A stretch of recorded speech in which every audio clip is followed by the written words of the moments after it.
Bonsoir à tous, bienvenue dans le journal de l'Afrique. Voici les titres. La reprise du procès William Ruto à La Haye. Le vice-président kényan comparé devant la CPI. Ses avocats demandent l'arrêt des poursuites, mais l'accusation, elle, plaide pour que le procès aille jusqu'au bout. La Côte d'Ivoire a un nouveau gouvernement, pas de changement majeur, mais plus de femmes. Le président conserve le poste de ministre de la Défense, le Premier ministre conserve celui des Finances. L'opposition, elle, tente de se réorganiser. Notre invité sur ce plateau, Laurent Hakoun, dissident du FPI, le parti de Laurent Gbagbo.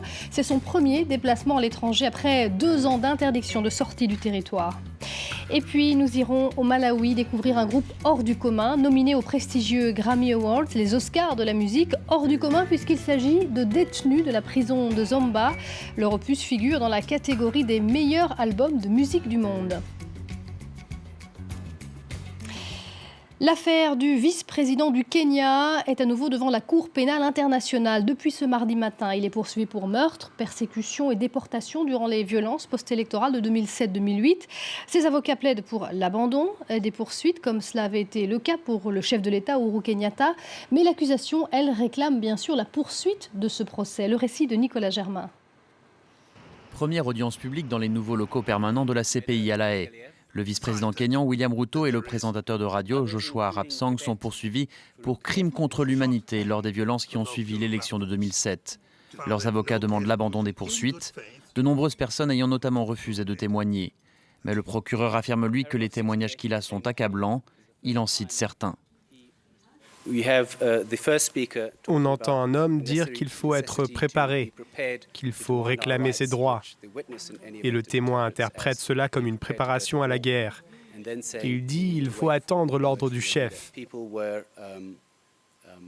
Les gens planifiaient ce qui est arrivé, l'attaque des Kikuyu.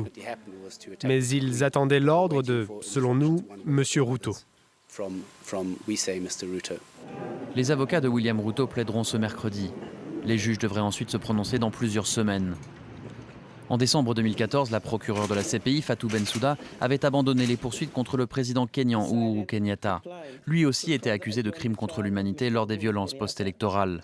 Selon la procureure, l'enquête avait été entravée par le gouvernement kényan et des témoins avaient été intimidés. Ce fut l'échec le plus sévère de la CPI depuis sa création en 2002.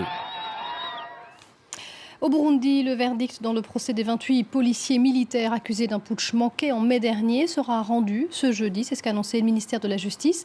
Mais aujourd'hui, ce sont leurs avocats qui ont comparu devant la justice. Certains dénoncent un acharnement.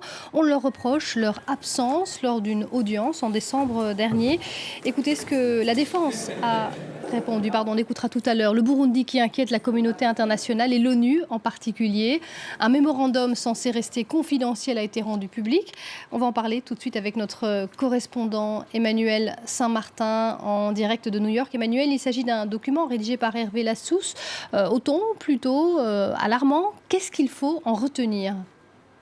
Oui, vous avez raison de le dire, c'est un ton alarmant par le patron des casques bleus qui, ce document était destiné, vous l'avez dit, non pas à être rendu public, mais à être remis aux 15 pays membres du Conseil de sécurité pour faire un peu un point de la situation et puis surtout essayer d'anticiper ce qui pourrait se passer. Alors le point de la situation, eh bien, il est plutôt sombre. En novembre et décembre, les violences n'ont cessé d'augmenter, dit Hervé Lassous, les accrochages notamment entre les groupes armés et les forces du président Pierre Nkurunziza n'ont cessé d'augmenter elle aussi, ce qui fait une situation, un pays qui finalement s'enfonce encore plus dans la crise avec des conséquences économiques et une spirale de la violence et qui ne cesse d'enfler. Alors qu'est-ce qu'il faut en attendre pour l'avenir de cette situation sombre? Qu'est-ce qu'on peut attendre dans les prochains mois? Eh bien, là, le patron des casques bleus, Hervé Lassous, fait 3 scénarios. Il dit d'un côté, on pourrait avoir une solution de dialogue politique avec l'appui de l'Union africaine qui permettrait d'apaiser les choses,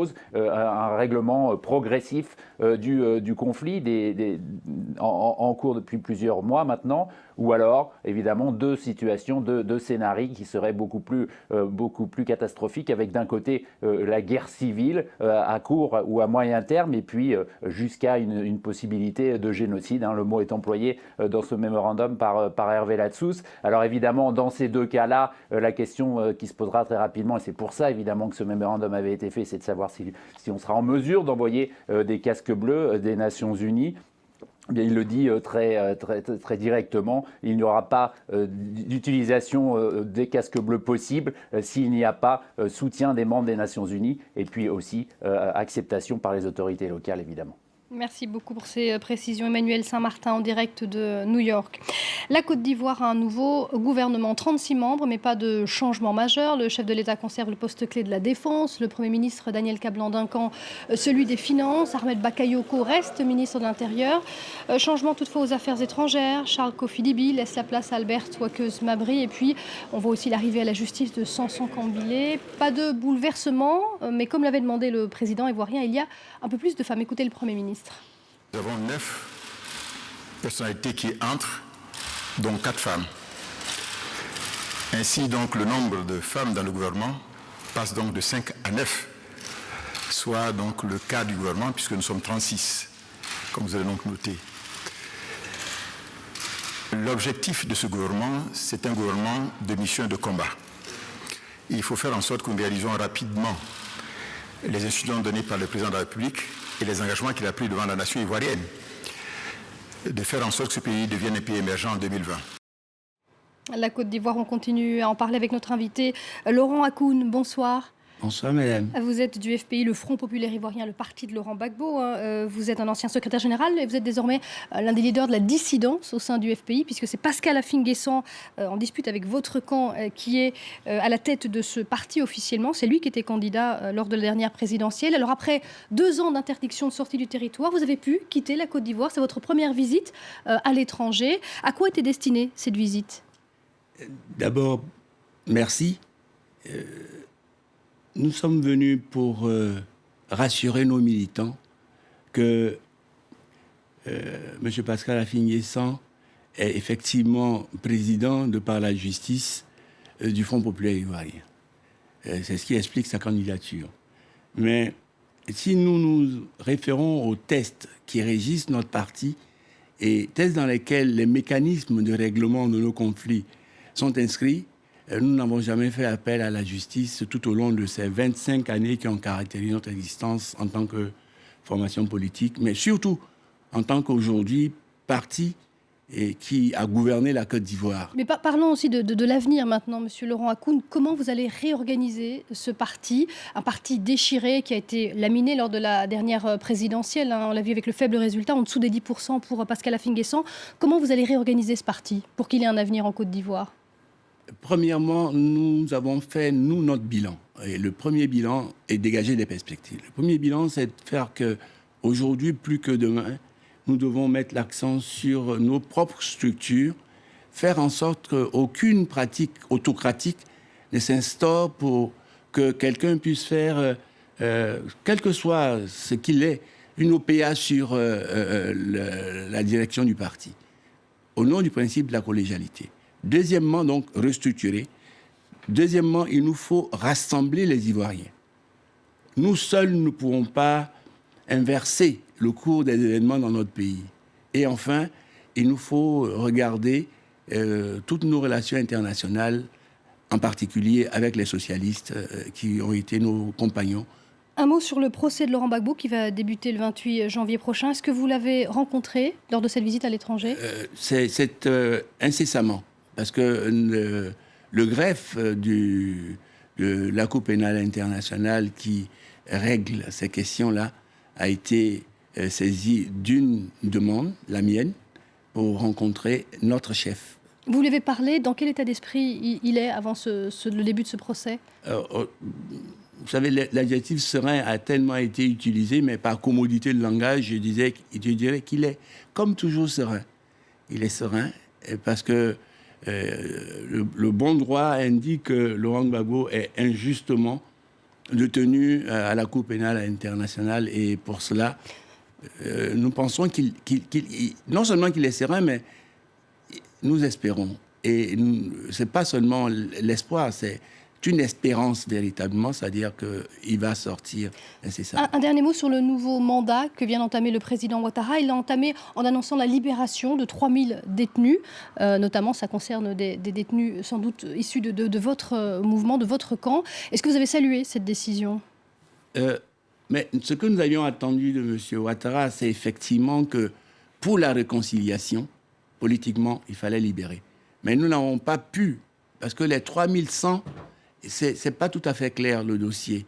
Il y a, si c'est une grâce présidentielle, il s'agit avant tout, dans une grâce présidentielle, de personnes condamnées. Un dossier donc que vous suivrez de près. Je suis désolée, on doit absolument poursuivre ce journal. Merci beaucoup à vous, Laurent Hakoun, d'être venu sur le plateau du Journal de l'Afrique.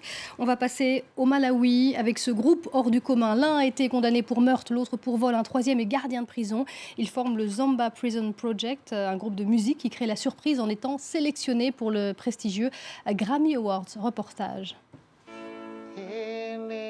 Ce musicien a beau être derrière les barreaux, il pourrait bientôt connaître une renommée mondiale. Il fait partie du groupe de la prison Zomba dans le sud du Malawi et leur disque est nominé pour devenir le meilleur album musique du monde aux prestigieux Grammy Awards, les Oscars de la musique aux États-Unis. L'album a pourtant été enregistré dans des conditions difficiles. Cette prison est conçue pour accueillir 300 détenus, mais en réalité, près de 4000 personnes y sont entassées. C'est ici que j'ai découvert mon potentiel. Je me dis toujours que si j'étais à l'extérieur, si je continuais à faire ce que je faisais, je me serais fait tuer ou je serais dans une situation terrible. Je suis fier de faire partie de ceux qui rendent le Malawi visible à l'international et prouver au monde que les détenus peuvent être un instrument pour changer la vie des autres. Le talent musical de ces détenus a été découvert par un producteur américain en 2013. Sous sa direction, ils ont passé 2 semaines à répéter leurs propres compositions. Résultat, 6 heures d'enregistrement bouclées dans un petit studio de fortune. Leur nomination au Grammy a surpris tout le monde.